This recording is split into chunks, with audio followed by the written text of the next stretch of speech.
축복합니다. 예수님 베데스다 은혜의 집 여러분 오늘 본문 말씀을 기억하면서 오늘 우리에게 주신 하나님의 은혜가 있기를 축복합니다. 어느 목사님이 오랜 질병으로 힘들어 하실 때 치료 과정에 있을 때 쓰신 글을 이렇게 그 글에 이런 글귀가 있었습니다. 어떤 말을 이렇게 치료하는 과정에 여러분 이 치료할 때 질병이 있어서 짧게 일주일, 2주일 이렇게 치료하면 그냥 그 치료 과정을 그냥 잘 감당하게 과정을 거치겠지만 이게 몇 개월, 이렇게 몇 년 이렇게 가면 사실 치료받는 사람이 너무 힘들어요. 너무 힘들어요. 그러면서 이제 목사님이 그러한 이제 치료 과정 가운데 이렇게 글을 남긴 게 있어요. 글을 쓰면서 이러한 기도 비슷하게 그 글을 쓰셨습니다. 거기에 이런 글이 쓰여 있습니다. 주님, 내 아픔이 너무 커서 그 아픔이 가족의 아픔이 되지 않기를 기도합니다. 주님, 내 아픔이 너무 길어서 그 아픔이 교회의 어두운 그늘이 되지 않기를 기도합니다. 주님, 내 아픔이 유별나서 세상 사람들의 조롱거리가 되지 않기를 기도합니다. 그냥 혼자 아프고 혼자 울기도 지금은 너무 벅차기 때문에 그냥 혼자 아프고 혼자 울기도 지금 너무 벅차기 때문에 이렇게 기도문을 써놓으셨습니다. 항암 치료 과정이 너무 힘이 들어 외치는 절규가 가슴 깊이와 닿았어요. 그냥 혼자 아프고 혼자 울기도 지금은 너무 벅차다. 사실 인생을 살다 보면 내가 원하든 원치 않죠. 우리는 종종 그런 순간을 경험하게 됩니다. 그냥 혼자 아프고 혼자 울기도 벅찬 시간들이 있어요. 사실 질병이 아니더라도 인생의 무거운 짐, 무거운 문제들이 내 앞에 닥쳐올 때는 정말 혼자 감내하기 너무 어려운 그런 때가 있습니다. 그 아픔의 시간들이 길든 짧든 그러한 시간은 누구에게나 참기 힘들죠. 그런 아픔의 이야기는 우리 주변에도 계속 들려오고 있어요. 오래전 이 예루살렘 베데스다 연못가에 있었던 사건을 들려주는 오늘 본문에서도 들을 수가 있습니다. 베데스다 연못에 들려오는 수많은 사람들의 이야기, 각색병으로 고생하는 사람들의 이야기, 앞을 보지 못하는 사람들의 이야기, 불편한 다리를 절며 살아가는 사람들의 이야기, 뼈만 앙상하게 남아 앉을 힘도 없어 쓰러져 있는 사람들의 이야기, 그런 인생의 아픔과 고통으로 벗어날 수 있을까 막연한 기대감을 가지고 서성이는 사람들의 이야기가 이 베데스다 연못 오늘 본문 말씀에 등장하고 있어요. 베데스다는 마치 인생의 축소판처럼 보여져요. 막연한 기다림 가운데 서성이고 지치고 슬픈 눈물로 가득한 인생, 내 힘으로 어찌할 수 없는 난관에서 헤어나지 못한 채 힘들어하고 방황하며 살아가게 되는 인생, 살다 보면 혼자서 울기에도 너무 힘들고 벅찬 시간들이 참 많이 있습니다. 그런 사람들의 이야기가 워낙 많아 그 아픔과 슬픔의 이야기를 자세하게 들려줄 수 없어서인지 오늘 본문은 베데스다 연못의 가슴 아픈 이야기를 비교적 간단하게 소개하고 있습니다. 거기 38해 된 병자가 있더라. 38년 된 병자가 있더라. 여기서 38이라는 숫자가 주는 안타까움이 얼마나 클까요? 이 단어를 통해 우리는 한 개인이 경험했을 절망과 비극을 온 가슴으로 느끼게 돼요. 본인의 아픔과 절망은 얼마였으며 그 가족의 고생은 얼마였을까? 여기에선 도무지 희망을 노래할 수가 없고 그냥 가슴을 저리게 하는 안타까움만 서려있죠. 이런 상황에서 들려오는 말씀은 이렇게 시작합니다. 그 후에 유대인의 명절이 되어 예수께서 예루살렘에 올라가시니라.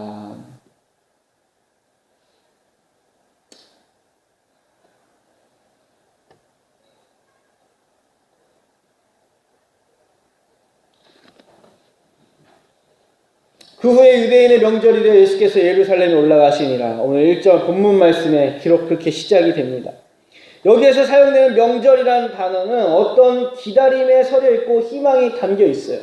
여러분, 명절만 되면 여러분 아무리 못 사는 집안이라도 고기 국물에 따뜻한 밥 한 숟갈 먹을 수 있도록 준비를 하게 됩니다.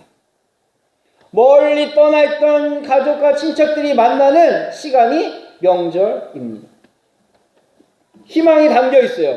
우리는 그 안에서 축제와 즐거움의 메시지를 기대하게 돼요. 가족들이 만나서 그동안 못다한 이야기를 꽃을 피우고 기쁨과 행복이 채워지는 때가 이 명절이에요. 사랑을 노래하는 때예요. 이게 명절이란 단어에 들어있어요. 명절이란 단어는 만남과 사랑의 설렘을 갖게 하고 기다림의 행복을 느끼게 만듭니다. 이스라엘 백성의 명절은 가족이 함께 만나는 기쁨 외에도 지금까지 베풀어 오신 하나님의 은혜를 깊이 생각하며 감사와 찬양을 올려드렸고 또 그러한 가슴 벅찬 종교적 축제를 의미하는 단어입니다. 그렇다면 그 명절은 도대체 어떤 명절일까? 여러 이야기가 있지만 어떤 사람은 추수감사절인 오순절이라고도 하고 어떤 사람은 유월절이라고도 얘기합니다. 오순절은 하나님이 주신 은혜의 축복을 노래하고 감사하는 절기이면 유월절은 구원의 은총을 노래하는 절기입니다. 어떤 절기든지 간에 베풀어 주신 은혜에 가슴 품은 사람들은 각처에 나와 노래하고 있어요. 거기에 희망과 사랑의 노래가 동네마다 집집마다 쏟아지고 있는 명절의 때에 예수님이 오셨다는 거죠. 그런 상황에 그 명절의 분위기에 정반대되는 분위기에 한 곳이 있는데 바로 베데스다 연못입니다. 그런 상황 한 모퉁이에 이 베데스다에 있는 사람들이 이야기가 들려옵니다. 예루살렘 거리에 많은 사람들은 노래하고 춤을 추고 축제를 하며 기쁨의 노래를 부르는데 이들은 병에 지치고 기다림에 지쳐 있어요. 가족이 사랑의 보금자리로 모여들 때 그들은 연못가를 서성이며 막연한 기다림을 전부로 맡기고 있어요. 그 중에서 38년이나 누워 있어야 했던 이 사람은 이제 막연한 기대도 품지 못하게 되었고 가슴은 절망으로 가득 채워져 있어요. 물이 이동할 때, 물이 움직일 때 가장 먼저 들어가는 사람이 어떤 병이를 나을 수 있다고 하더라. 그들은 전설과 같은 이야기를 듣고 그곳에 모여 있습니다. 확인된 바 없고 그리 확실하지도 않은 이야기였어요. 아마도 입소문으로 퍼진 이야기를 듣고 찾아왔을 거예요. 그것이 사실인데 내가 그런 행운이 주어질 줄 모르는 일이었어요. 어쩌면 가난하고 어렵게 사는 사람들이 의원을 찾아갈 돈이 없어 그렇게 지푸라기도 잡는 심정으로 그 소문을 듣고 베데스다 연못에 모여 있을지도 모릅니다.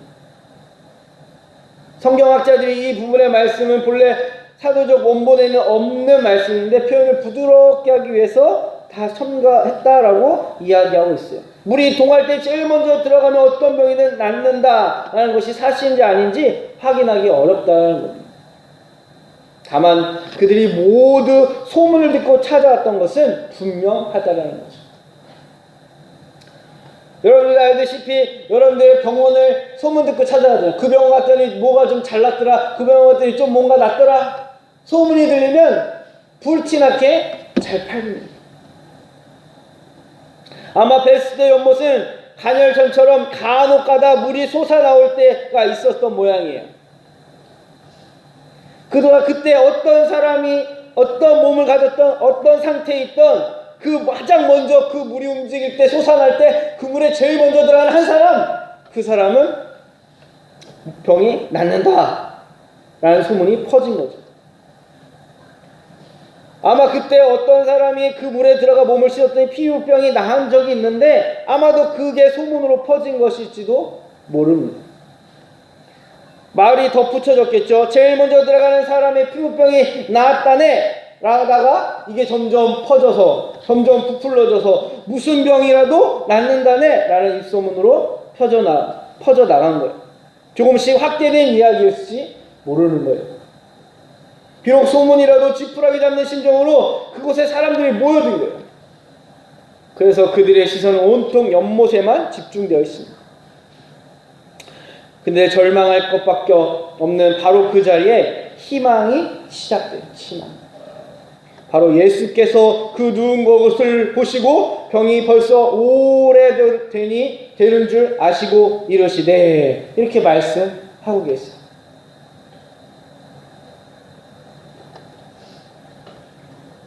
주님께서 아픔으로 얼룩진 그 병자의 상황을 바라보고 있는 거예요. 이것이 얼마나 감사한 일입니까? 주님께서 내 힘든 삶의 자리를 바라보고 계신다라는 거예요. 아무도 나를 주목하지 않고 나 혼자 버려진 것 같은 그러한, 나 혼자 울기에도 힘든 그 상황인 것 같은데, 거기에 나 혼자가 아니라 주님이 바라보고 계셨다는 거예요. 아무리 힘들어도 주님이 내 삶을 지켜보고 계신다면 이길 수 있지 않겠어요?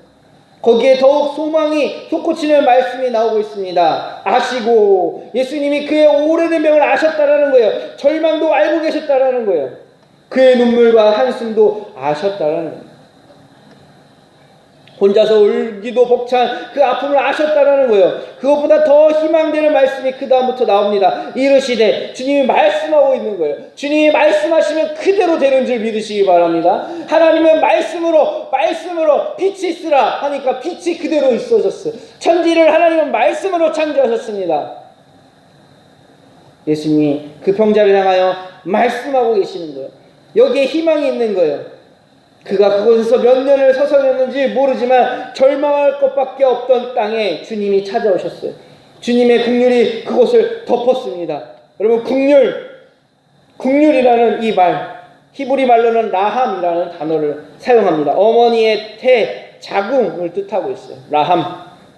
이것은 자녀를 향한 어머니의 마음을 헤아리는 단어예요. 헬라어로 스프랑크논이라는 단어를 사용하는데 창자라는 뜻을 갖고 있어요.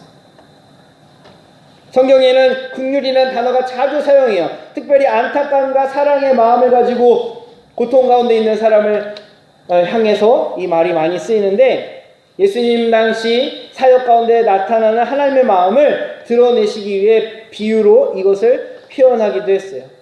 즉, 큰 빛을 진 종을 불쌍히 여기는 왕으로, 또 돌아온 탕자를 맞이하는 아버지의 그 마음, 강도하나 죽어가는 이웃을 불쌍히 여기는 사마리아인, 이 사람들이 다 하나님 아버지의 긍휼의 마음을 성경에 기록하고 있는 거예요. 특별히 예수님은 그분을 찾아와 꿇어엎드려 간구하는 한생병 환자를 불쌍히 여기사 손을 내밀어 대시며 말씀하셨습니다. 여기서 불쌍히 여기사로 번역된 이 말, 이것도 긍휼, 주님의 긍휼, 이 마음에서 나온 거예요. 하나님은 이처럼 자신의 몸 안에, 창자 안에, 자신의 자궁 안에 자녀를 품듯이 우리를 긍휼히 품어주시는 하나님이신 걸 믿으시기 바랍니다. 주님의 긍휼을 마음으로 찾아오셨고 바라보셨고 말씀하셨어요. 그분은 그의 아픔을 다 아셨어요. 흑암 가운데 있을 때, 죄의 늪에 빠져 죽어가고 있을 때, 진노의 사슬에 걸려 벗어날 방도가 없고 절망하고 있을 때 우리에게 다가오시는 분, 그리고 우리의 아픔과 절망을 하시고 구원의 은혜를 베푸신 분, 내가 너를 사랑하노라 말씀해 주시는 분, 주님이 오심으로 우리에게 희망이 시작되었습니다. 주님이 오심으로 그들은 빛 가운데 거하게 되었어요. 이것은 베데스다 목가의 어느 한 자의 이야기가 아니라 바로 우리의 이야기입니다. 주님이 거기에 찾아오셨고 거기에 서 계셨으나, 그리고 그들을 보고 계셨으나, 그들의 눈물과 한숨을 다 알고 계셨지만, 문제는 그들이 주님을 바라보지 않았다는 데 있습니다. 소망이 되시는 예수님이 그곳에 찾아오셨으나 눈길도 주지 않았다는 거예요. 여러분, 사람이 뭔가 이렇게 얘기하고 있는데 사람이 쳐다보지도 않고 다른 데를 보고 다른 거라 생각하고 있다면 여러분 얼마나 속상하겠어요.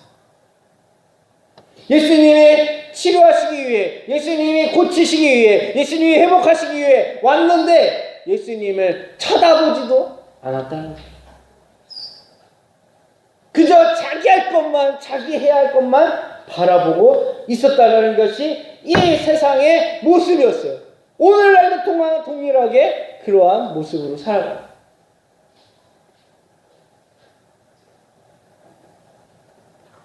소망이 되신 예수님이 그곳을 찾아오셨으나 눈길도 주지 않았어요.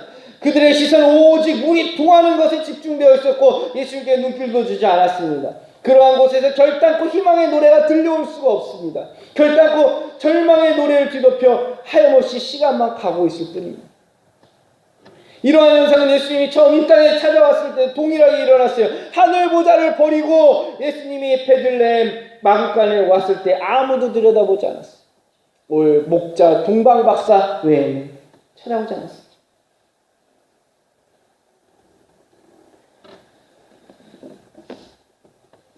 베들레헴에 찾아왔을 때에도, 베데스다에 찾아오셨을 때에도 사람들이 예수님을 바라보지 않았습니다. 먼저 들어가려고 이번에 절대 놓치지 않을 거라며 눈을 부라리고 옆몸만 쳐다보고 있었어요. 생명을 주시고 주님이 찾아오셨으나 사람들은 맞아들이지 않고 관심조차 없었습니다. 자기 문제에만 집중하는 그곳에서는 주님이 아무 일도 할 수 없습니다. 혹 이것이 우리의 모습은 아닐까? 절망이 서린 베데스다, 그곳에서 가장 필요한 것이 있었다면 한 가지, 주님을 바라보는 것이었어요.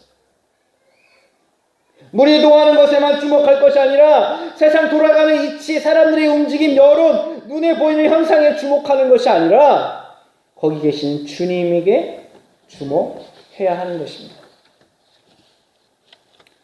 절망과 좌절 가운데 있는 그에게 주님께서 물으셨어요. 낫고자 하느냐? 낫고자 하느냐? 38년 동안 기다려온 환자에게 던진 질문치고는 어리석은 질문처럼 들릴 거예요. 아니 내가 나으려고 38년 동안 여기서 기다리고 있었는데 낫고자 원하다니 무슨 질문이 그럽니까 예수님? 이렇게 따질 수도 있었을 거예요. 그런데 주님은 왜 이런 질문을 하셨을까요? 희망을 가질 수 없는 자리에 있는 그에게, 몸을 움직일 수 없는 상태에 있는 그에게 믿음의 열망이 있는지 묻고 계시는 겁니다. 내 앞에 서 있는 분이 누구인 줄 알며 그분을 향한 믿음이 열망이 있느냐라고 묻고 계시는 거예요. 무엇보다도 먼저 우리 가슴속에 주님에 대한 열망이 일어나야 한다는 겁니다. 절망할 것밖에 없는 자리에서 주님은 그의 절망을 깨우고 계신 거예요. 좌절할 것밖에 없는 자리에서 그의 좌절을 깨우고 계신 거예요. 내가 낫고자 하느냐? 거기에서 진정 벗어나고자 하느냐? 그의 대답이 무엇일까요? 주여, 물이 움직일 때 나를 무대에 넣어주는 사람이 없어 내가 가는 동안에 다른 사람이 먼저 내려가나이다. 그의 대답이에요.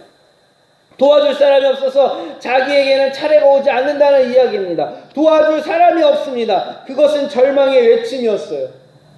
예루살렘 거리에는 사람들이 넘쳐났지만 그를 도와줄 사람은 없었다라는 거예요. 그런데 주님은 그의 생각과 다르게 말씀하십니다. 사람 타령하지 마라. 내 앞에 내가 서 있지 않느냐. 물 타령하지 말고 믿음 타령해라. 내 도와줄 사람 타령하지 말고 내가 진정으로 여기에서 만나야 할 사람 만나는 것이 중요하다. 내 앞에 그 한 사람 절대자인 그분의 서 있음을 알고 있느냐라고 묻고 계신 거예요. 내가 내 앞에 서 있다. 세상에서 한 줄기 소망도 찾을 수 없을 때, 그것도 사라진 지 오래일 때 너는 찾아오신 분이 계시다. 너를 찾아온 분이 계시다. 이렇게 말씀하고 있는 거예요. 진정으로 필요한 것은 믿음의 회복인 줄 믿으시기 바랍니다. 좌절할 수 있는 자리, 아니 이미 좌절해버린 자리지만 주님은 은혜를 베푸시기 전에, 놀라운 능력을 베푸시기 전에 바로 그 자리에서 그의 믿음, 그의 간절한 열망을 깨우고 계십니다. 요즘같이 어려울 때 나를 도와줄 그 한 사람이 없습니다 라고 외칠 수밖에 없는 절박한 상황 가운데 있을 때에도 하늘을 우러러보고 주님을 우러러볼 수 있는 믿음을 가져야 한다는 사실을 깨우쳐주고 계십니다. 베데스다라는 이 지명은 본래 은혜의 집이라는 뜻을 갖고 있어요. 은혜의 집. 참 좋은 이름이에요. 그러나 좋은 이름을 붙여놨다고 해서 그곳이 은혜의 집이 되는 것이 아니에요. 베데스다는 먼저 들어가려고 아기다툼 현장입니다. 긴 기다림 가운데 지치고 절망해버린 좌절의 자리입니다. 그곳은 결코 은혜의 집이 아니었어요. 그곳은 은혜의 집일 수 있었던 것은 그 이름 때문도 사람들 때문도 여건 때문도 아니었어요. 베데스다가 은혜의 집이 될 수 있었던 것은 상한 영혼을 고치기 위해 찾아오신 주님이 거기 계셨기 때문인 줄 믿으시기 바랍니다. 절망할 수밖에 없는 자리에 서 있는 우리, 오랜 고통 가운데 신음하고 서 있는 나를 만나주시고 찾아오신 주님이 거기 계셨기 때문에 베데스다는 은혜의 집이 될 수 있었던 것입니다. 오늘도 주님은 아픔 있는 내 가정에 찾아오셨고 어려움이 가득한 나의 삶에 찾아오셨고 눈물로 얼룩져 있는 내 인생에 찾아오셨다는 사실을 여러분 믿으시기 바랍니다. 베데스다 목가에 찾아오신 주님은 그의 상한 영혼을 만지셨어요. 그곳에 도와줄 사람 한 사람 없어 절망하고 있던 자리였습니다. 바로 그 자리에 주님이 찾아오신 거예요. 그분께서는 상한 영혼, 병든 몸을 어루만지셨어요. 철저하게 버려진 그 생명을 노래할 수 없는 그 자리, 그곳에서 병든 몸, 병든 삶을 어루만져 주시는 분이 계셨어요. 도와줄 한 사람이 없어 소망도 없어 끊어진 38년 인생을 소진하고 있던 사람을 어루만지시는 분이 계셨어요. 긍휼의 주님이십니다. 그 사랑이 그를 살렸고 일으켜 세웠습니다. 그렇게 가슴 시린 사람들을 진정으로 위로하시고 돌보시고 껴안아야 할 그러한 사람들은, 바리새인들은 모두 자기 일에 분주하고 외면했어요. 아픈 사람들을 외면했어요. 그 사람들은 새롭게 된다 다음에도 안식일 논쟁, 교리 전쟁, 예수님을 계속 배척하고 예수님을 공격했습니다. 그것 요한복음 9장에서 똑같이 반복됩니다. 예수님이 그 병든 자를 고쳐줘서 긍휼로 사랑으로 그를 회복시켜 주었음에도 불구하고 그것을 못마땅히 여긴 사람들은 여전히 예수님을 비난했습니다. 그의 아픔과 눈물에는 관심이 없었습니다. 그러나 주님은 그의 아픈 영혼을 어루만지십니다. 긍휼의 마음으로 덮으십니다. 그리고 말씀하셨어요. 긍휼히 여기는 자는 복이 있나니 저희가 긍휼히 여김을 받을 것이니요. 그분의 긍휼이 저와 여러분들을 살려주신 줄 믿습니다. 오늘 내 힘으로 어찌할 수 없는 이 베데스다 연못, 거기에 여러분 서 계십니까? 물이 동하기를 기다리고 있습니까? 그곳에 주님이 찾아오셨는데, 그리고 나를 보고 계시는데, 나를 알고 계시는데, 나에게 말씀하시는데 나는 베데스다의 시간을 어떻게 보내고 있습니까? 거기에 서 계시는 주님을 만날 때 그곳은 진정으로 베데스다, 은혜의 집이 되는 것입니다. 주님은 치유하기 원하십니다. 아멘. 주님은 무너진 삶도, 무너진 가정도, 무너진 내 인생도 고치길 원하십니다. 주님은 고통으로 얼룩진 인생과 마음을 고치길 원하신다는 걸 믿으시기 바랍니다. 오늘 여러분의 베데스다에서 주님을 만나면 일어설 수 있습니다. 그리고 고백할 수 있을 것입니다. 베데스다에서 주님을 만났던 그 사람은 고백합니다. 나를 낫게 하신 분이 예수님이었습니다. 그분과 같은 분은 도무지 없습니다. 그분과 같이 내 마음을 만지시는 분이 없습니다. 그분과 같이 내 인생을 새롭게 하시는 분이 없습니다. 내 인생의 베데스다에서 그 주님을 만나 그 사람처럼 이렇게 고백하기를 축원합니다. 내 인생이 이렇게 풍요롭게 해주신 분은 그분 예수님입니다. 내 인생의 철저한 아픔과 좌절로부터 이렇게 완벽하게 회복시켜 주신 분도 예수님이었습니다. 방황하던 내 인생에 환희와 감격의 은혜를 회복시켜 주신 분도 예수님이었습니다. 질병 가운데에 병든 내 몸을 치유하여 주신 분도 예수님이었습니다. 이런 고백이 여러분들의 삶 가운데도 나타나기를 주님의 이름으로 축원합니다. 찬양하고 부르고 다 같이 기도하는 시간 갖도록 하겠습니다.